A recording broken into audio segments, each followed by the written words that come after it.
마가복음 9장 7절로 13절까지 말씀. 마침 구름이 와서 그들을 덮으며 구름 속에서 소리가 나되 이는 내 사랑하는 아들이니 너희는 그의 말을 들으라 하는지라. 문득 둘러보니 아무도 보이지 아니하고 오직 예수와 자기들 뿐이었더라. 그들이 산에서 내려올 때에 예수께서 경고하시되 인자가 죽은 자 가운데서 살아날 때까지는 본 것을 아무에게도 이르지 말라 하시니 그들이 이 말씀을 마음에 두며 서로 문의하되 죽은 자 가운데서 살아난 것이 무엇일까 하고 이에 예수께 묻자와 이르되 어찌하여 서기관들이 엘리야가 먼저 와야 하리까 하나이까. 이르시되 엘리야가 과연 먼저 와서 모든 것을 회복하거니와 어찌 인자에 대하여 기록하기를 많은 고난을 받고 멸시를 당하리라 하였느냐. 그러나 내가 너희에게 이르노니 엘리야가 왔으되 기록된 바와 같이 사람들이 함부로 대우하였느니라 하시니라. 아멘. 말라기의 말씀도 함께 봅시다. 시작. 보라, 여호와의 크고 두려운 날이 이르기 전에 내가 선지자 엘리야를 너희에게 보내리니 그가 아버지의 마음을 자녀에게로 돌이키게 하고 자녀들의 마음을 그들의 아버지에게로 돌이키게 하리라. 돌이키지 아니하면 두렵건대 내가 와서 저주로 그 땅을 칠까 하노라 하시니라. 아멘. 예수님께서 변화산에서 모세와 또 엘리야와 세 분, 모세 이렇게 세 명이서 하나님 나라의 일을 의논하고 대화하셨습니다. 그 대화의 주제는 아마 십자가의 죽음과 부활일 겁니다. 그런 얘기를 이제 보면서 제자들이 너무 놀라기도 하고, 그리고 이제 그제서야 주님께 묻기를 시작합니다. 주님이 십자가에 죽는다라고 하는 것을 상상도 하지 못하다가 죽겠다는 말을 하셨고, 그리고 가장 신비한 체험 가운데서 모세도 나타나고 엘리야도 나타나서 죽음과 부활과 속죄에 관한 얘기를 나누는 것을 듣고서는 내려오는 도중에 주님께 묻습니다. 하나 반문하는 질문이 뭐냐 하면, 주님, 당신이 메시아라면 왜 서기관들이 말하기를 먼저 엘리야가 와야 하리까 하나이까 이렇게 물은 거예요. 왜 엘리야가 와야 되는데, 이 말은 뭔 말입니까? 엘리야가 왔습니까? 안 왔습니까? 안 왔다라고 하는 거죠. 잠깐만요.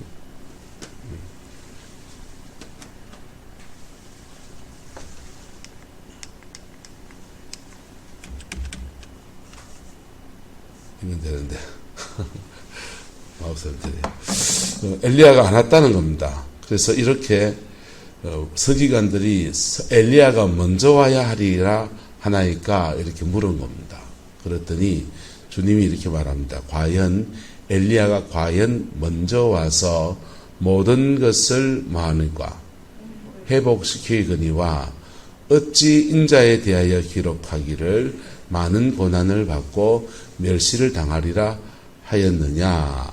그리고 내가 너희에게 이르노니 엘리야가 왔다 합니까? 안 왔다 합니까? 엘리야가 왔습니까? 어디 왔습니까? 예수님이 왔다 하는데 어디 왔습니까?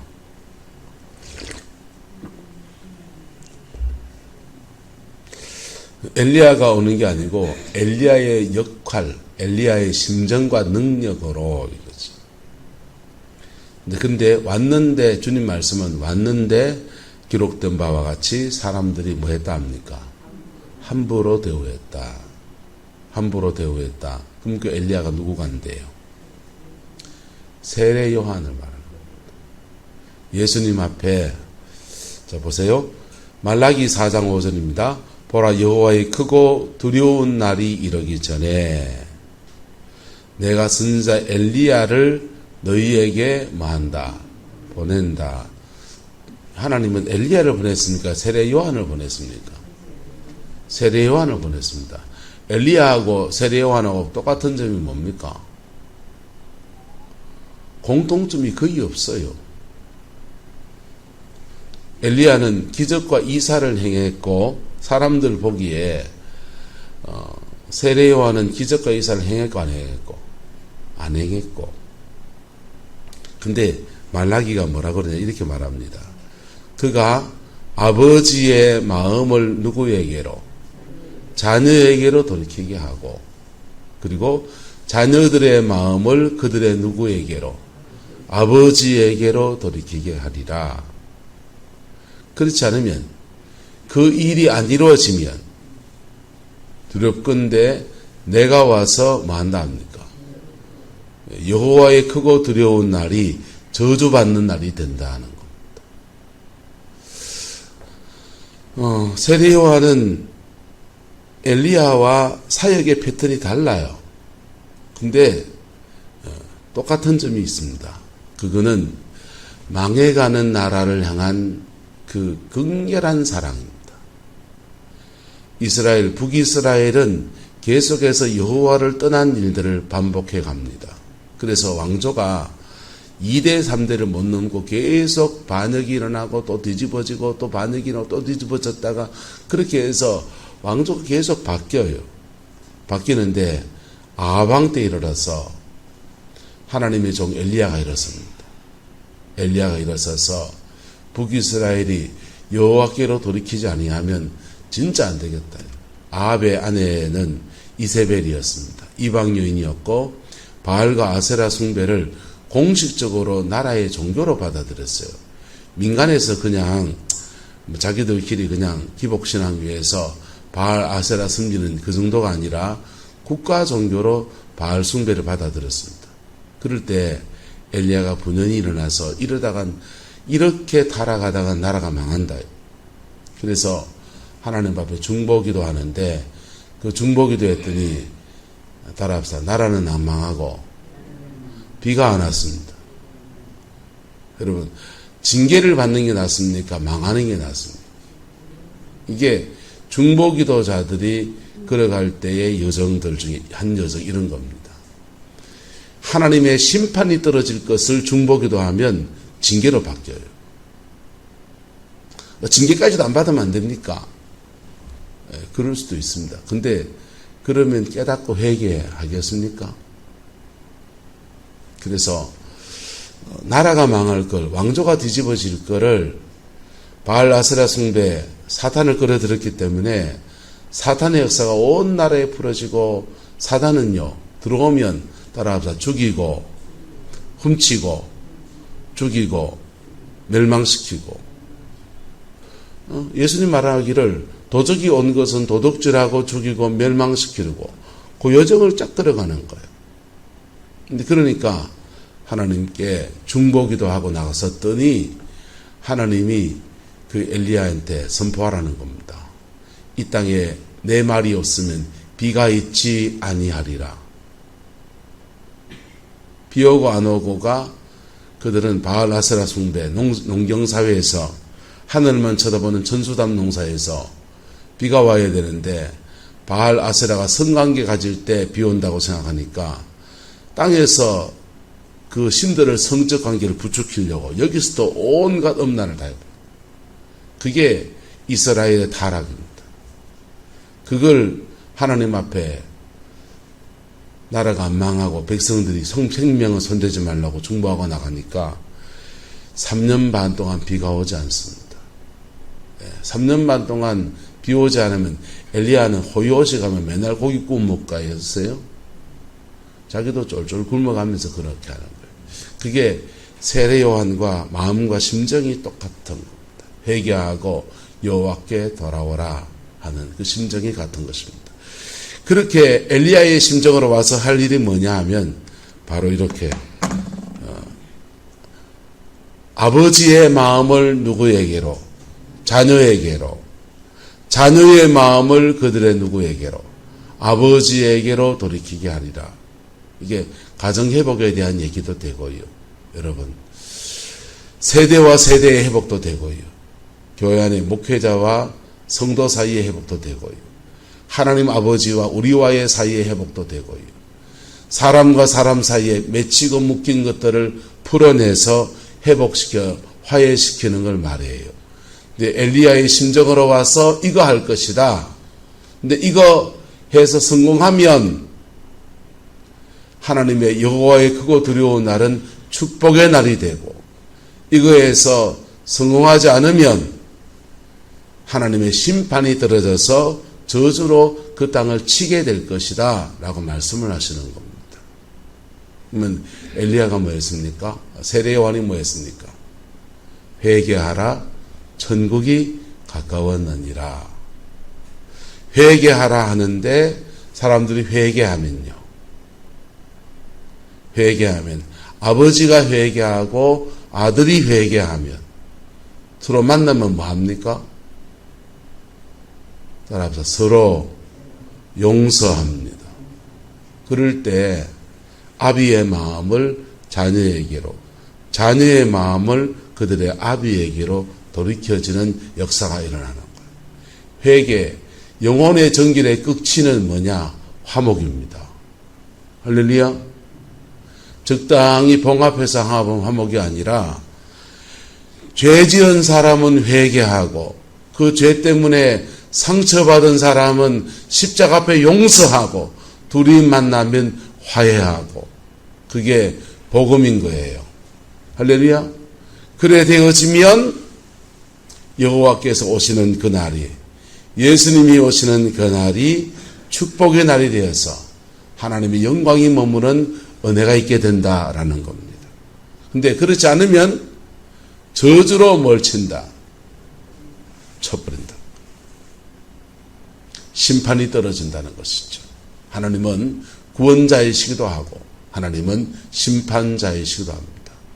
구원의 역사를 일으킬 수도 있고 심판하실 수도 있고, 그래서 심판하실 때 죄가 없이 화목하게 되어 있으면 그 심판이 복으로 주어지는 거예요. 할렐루야. 그게 세례 요한의 사명이었고, 누가복음 7장은 이걸 습관이 돼서 누가복음 7장은 7장은 이렇게 말합니다.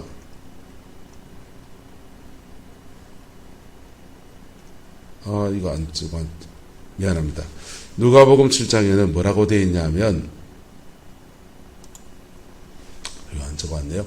누가복음 7장에는 엘리야가 와서 말씀을 전하고 회개한 사람들은 하나님이 하신 일을 믿었거니와, 바리새인과 서기관들은 세례 요한의 세례를 받지 아니한지라 하면서 믿지 아니하였더라. 그래 되어 있습니다. 누가복음 7장 한번 찾아가 읽어줘 보세요. 몇 절인지 모르겠다.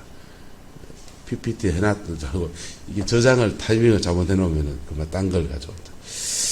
그래서 그게 그 문제가,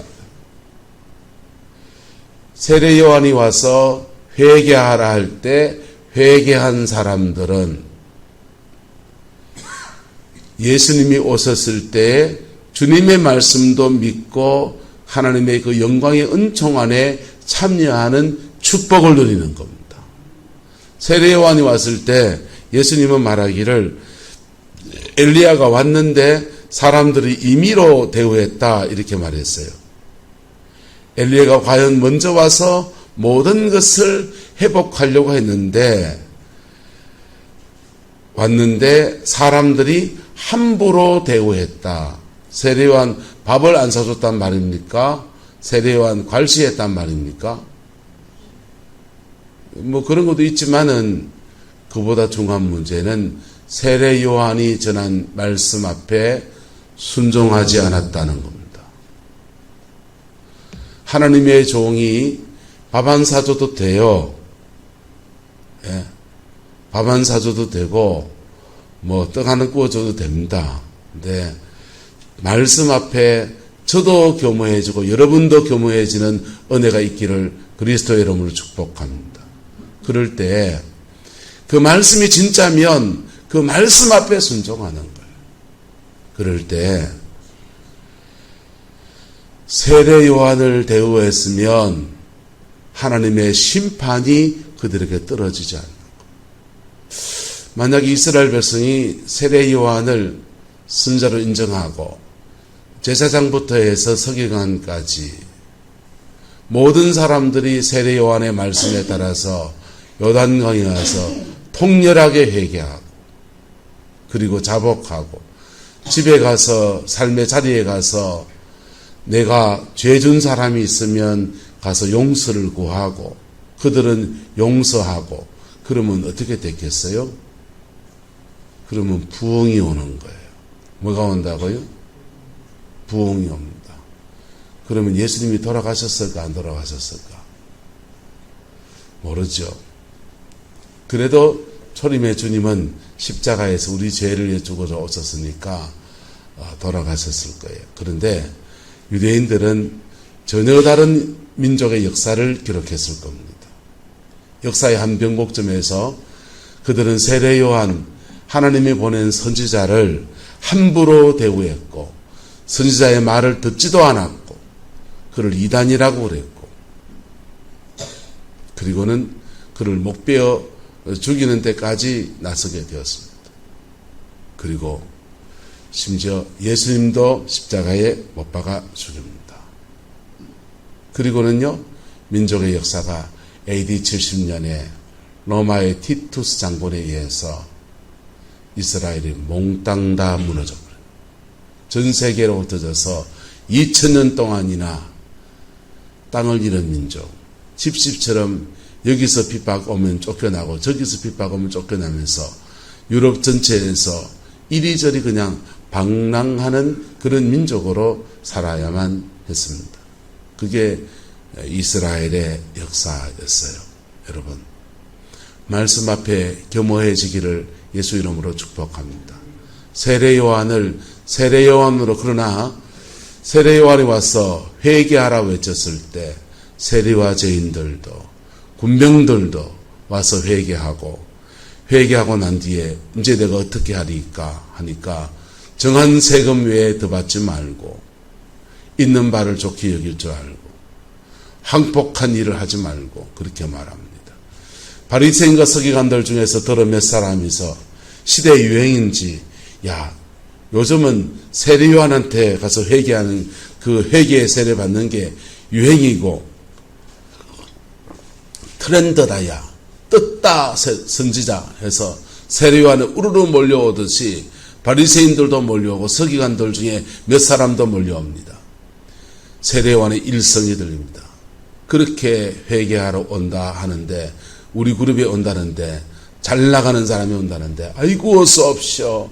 A코스로 잘 메시겠습니다. 이래 안 하고요. 독사의 새끼들아!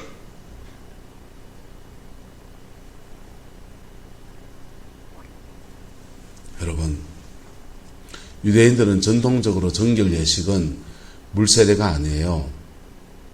유대인들의 정결 예식은 성전에 가서 번제를 드리고 속죄제를 드리는 겁니다. 양을 잡아 드리는 제사들을 드리는 겁니다. 그런데 그 회개의식은 성전에서 계속 진행이 되고 있는데 거기에 마음이 안 실려 있으니까 가인의 제사가 돼요. 속죄가 안 올라가니까 그들의 삶에 사단의 역사가 끊어지지 않고 사단의 역사가 끊어지지 않으니까 인생에 묶인 저주는 풀어질 날이 없습니다. 죄는 사단을 불러들이고 사단은 우리의 삶에 저주를 가져와서 인생에 도둑질 당하는 일을 하게 합니다. 사단의 역사가 일어나면 하나님의 저주, 하나님의 심판이 펼쳐지게 되는데 인생에 내려진 심판은 세 가지로 크게 볼 수 있습니다. 죄, 상처, 결핍. 뭐라고요? 죄, 상처, 결핍. 죄를 지었으니 평강이 사라지고 죄 때문에 오는 수많은 문제들이 주로 펼쳐집니다. 죄인이 옆에 있으니 그 사람이 옆 사람을 뒤박습니다.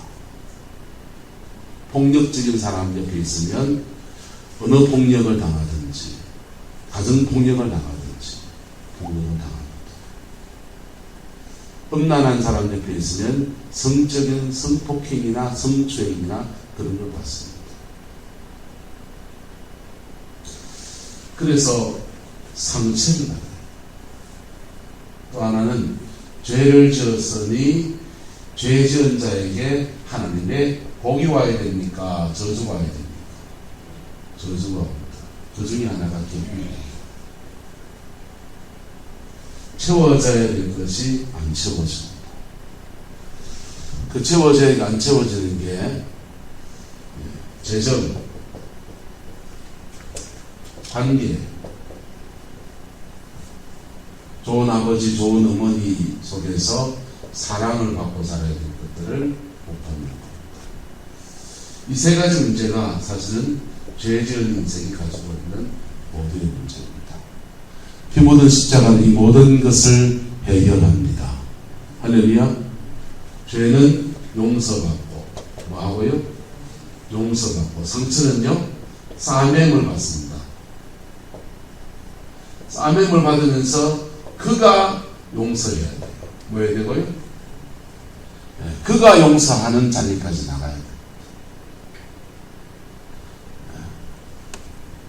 그리고 결핍 없는 것은 채워져서 재정의 축복이 오고 막혔던 관계가 풀어져서 부모와 자식 사이의 화해도 일어나고 부부 사이의 화해도 일어나고 사람과 사람 사이에 회복의 역사가 풀어지는 거예요. 할렐루야. 이게 복음의 능력입니다. 구약에 성전에서 분향하고 제사하는데 만약 그들이 그 분향을 중심을 가지고 속죄제를 드리면 죄가 있는데도 죄가 덮여집니다. 상처가 있던 것들이 극복하고 일어설 수 있는 힘이 주어집니다. 인생에 결핍된 것들이 죄를 안 지어서 승리할 수도 있지만은 따라서 죄 안 지어서 승리하는 길과 죄를 용서받아서 승리하는 길. 성도는 두 가지로 그렇게 승리하는 겁니다. 죄를 안 지어서 옳은 행실, 성도의 옳은 행실을 살아서 승리하는 것과 죄는 지었는데 지은 죄를 예수님의 보혈의 피로 덮여져서 어린 양 예수의 피로 승리하는 것. 이 두 가지 승리가 있어요. 첫 번째, 이 두 번째 승리를 한 사람들은요, 그 은혜에 대해서 내가 승리한 것이 은혜이기 때문에 뭐기 때문에 은혜이기 때문에 내 승리를 예수님께 돌리는 거예요. 너무 은혜라고 하는 겁니다.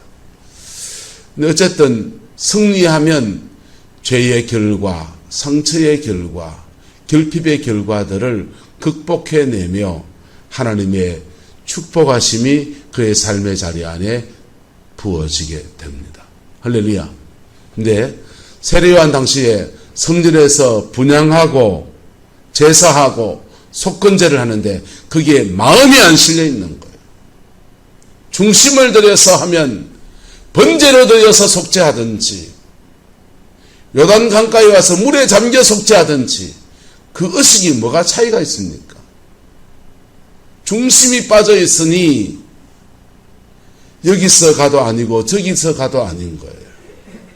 그 중심 가지고서 세례요한에가 와서 이게 트렌드라고, 세례요한한테가 세례받는 게 트렌드라고 그 와서 유행 따라온 사람들한테 주님이 세례요한은 일가를 토합니다. 독사의 자식들아! 누가 너희들 아브라함의 자손을 했느냐? 하나님은 이 돌들로도 아브라함의 자손 만들 수 있다. 세례요한이 열받아서 그런 겁니까? 안타까워서 그런 겁니다. 이 말씀 앞에 그들이 정말 중심이 들여지면 그는 엘리야의 심정으로 온 세례요한은 사명을 감당하고 그 엘리야의 세례요한의 사명에 동참한 사람들은 하나님의 새로운 은총 안으로 옮겨지게 되는 거예요. 이스라엘의 소수의 사람들은 세례요한의 말을 들었고 그리고 그 말씀에 순종했더니 복음으로 이렇게 풀어지면서 그들의 인생에 하나님이 회복의 역사로 이루어지고, 그리고 로마의 티투스 장군이 이스라엘 멸망시킬 그때 하나님께서 그리스도인은 다 밖으로 빼주셨어요. 그들은 구원을 받았습니다. 여러분, 심판은 회개하지 않으면 죽어서 심판받는 심판도 있지만은 살아있는 동안에도 심판이 있습니다. 심판을 그치는 것은 우리가 피 묻은 십자가 앞에 회개하는 겁니다. 여러분, 혹시 내 처지 속에서 누구에 대한 원망이 많습니까? 그분은 상처라고 생각하는 겁니다. 그 상처 계속 원망해봐야 아무 소용없습니다. 그 상처를 십자가 앞에 고백하고서 주님 앞에 나가세요. 그럴 때 예수 보혈의 피가 나를 싸매 주시면서 상처를 뛰어넘게 하시고 내게 상처 주었다는 그 사람을 용서할 수 있는 그 은혜가 그에게 주어지는 거예요. 그리고는 사람을 뛰어넘습니다. 할렐루야. 돈 없습니까? 돈 때문에 막 기도합니다. 하나님 돈 해결해 주세요. 돈 해결해 주세요. 막 기도합니다. 그러면 주님이 그에게 그래, 옛다 돈 있다 가져가라 이렇게 응답하시는 분도 계셔요. 주님은요, 너 돈 회개, 돈 달라고 하기 전에 먼저 피 묻은 십자가 앞에 서라. 너 남편과 아내 사이에 그거 회개해라. 목회자와 성도 사이에 그거 회개해라. 너의 삶에 성실하지 못한 것 회개해라. 먼저 피 묻은 십자가 앞에 서게 하십니다.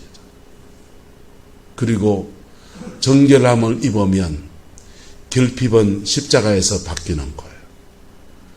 누가 고린도후서 8장은 말합니다. 부요하신 이로서 너희를 위하여 가난하게 되신 것은 그의 가난의 지심을 인하여 너희로 부욕해 하려 함이라. 원문의 명사입니다. 부자가 되게 하려 함이라. 모든 결핍은 피 묻은 십자가에서 주님이 담당하셨습니다. 빨가벗겨서 옷 한 벌 안 입고 면류관 아니고 가시관 쓰시고 모든 저주를 다 짊어지셔서 인생이 받아야 될 모든 결핍을 다 짊어지십니다. 그리고 당신이 짊어진 것 속에 우리에게는 하나님이 채우시는 풍성의 역사를 허락하여 주십니다. 그게 어떤 사람에게는 돈이고요, 어떤 사람에게는 사랑이고요, 어떤 사람의 성령의 은사이기도 하고요. 다양한 형태의 풍성함을 그 사람들에게 허락하여 주십니다. 여러분은 승리를 어떻게 합니까? 말씀 붙들고 끝까지 인내해서 승리하십니까? 축복합니다. 저보다 나으신 분들입니다. 어떻게 승리합니까?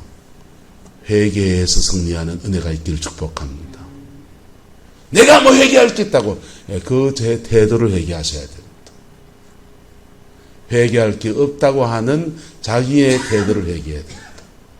저 사람 때문에 그 손 회개하셔야 됩니다. 그럴 때 세례 요한을 임의로 대접하지 않았던 그 시대의 사람들과 똑같은 자리에 서는 겁니다.